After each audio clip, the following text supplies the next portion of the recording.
Nearly 50% of South Africa's drinking water is unsafe for consumption, and municipalities in the country are losing water through leakages and illegal connections by 10% more than they did 9 years ago. This is contained in the No Drop report released by Water and Sanitation Minister Senzo Mchunu this week.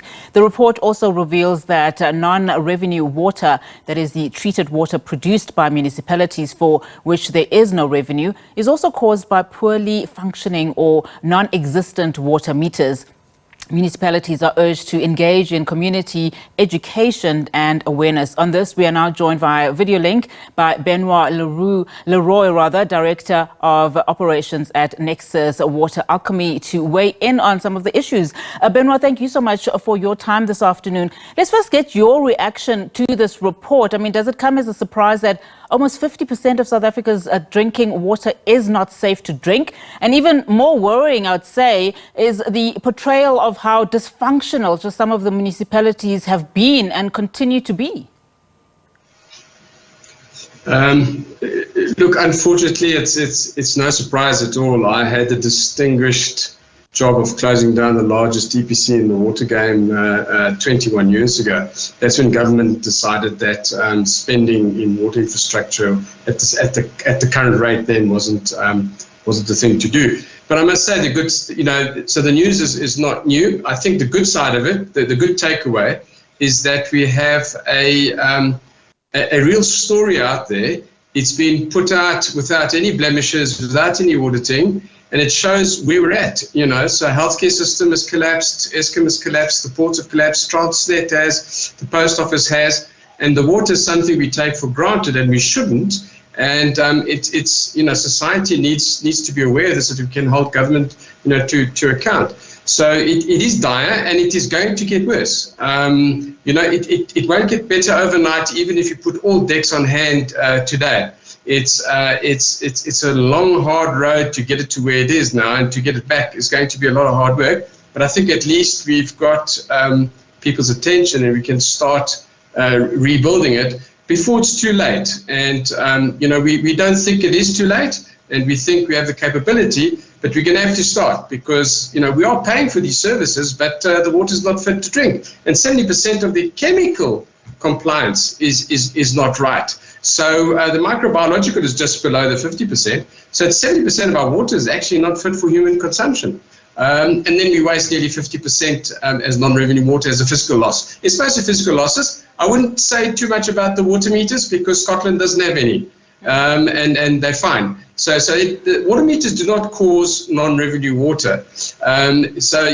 People can be billed in various ways. That's not the issue. Is big pipes in the distribution systems and pump stations that haven't been maintained and rejuvenated. That's the big issue. And Benoit, I want us to take a step to, just talk about those issues. I mean, you talk about this being good news in terms of transparency, and I think we've got the minister to thank about that, because this report was also not available a few years ago. But also what was, happening a few years ago is that South Africa's water was rated amongst the safest to drink, over the past few years. As you've also just counted, we've been hearing about aging infrastructure, polluted water, day zero, and of course, dry taps. What is at the center, of the deterioration of drinking water, specifically is the water quality, and also the unreliable water supply? It's the same root cause as Eskom's collapse, healthcare, post office, Transnet, and the list, carries on. We have a large economy. There's a big fiscus there, but our civil service is not held to account. And if there are consequences for not doing your jobs properly, people get ousted out of their jobs, out of their the councils, and you vote for another party. South Africa, we don't. We actually vote in mediocrity, and forget the reasons for that. The reality is that that's what we've been doing for the last 30 years. And in the last 10 years, the chickens have come home to roost. And luckily, the ministers had the guts to actually put it onto the table, because I think it's one of the only ministries that's really transparent in this regard in its failures. But also it's a rally to the private sector to come in.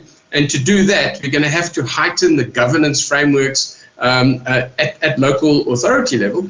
And that means we have to hold our councils to account. And we are paying for potable water at a certain pressure, at a certain price, at a certain time, at a certain place. And we need to have that.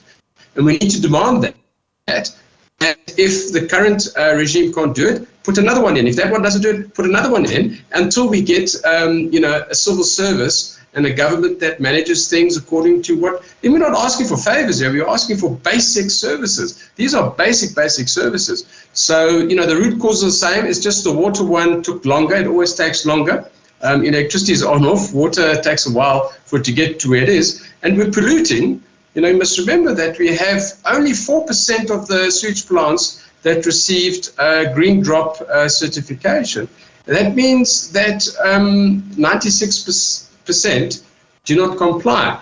And that non-compliance, that untreated sewage is actually where we're taking to manufacture or produce our potable water. And our plants are not designed to do that, except plants in Beaufort West and in Belita at the moment, and places like Windhoek. And Cape Town's busy on a big reuse, but that's a very specific technology which costs about double the price to reuse the water.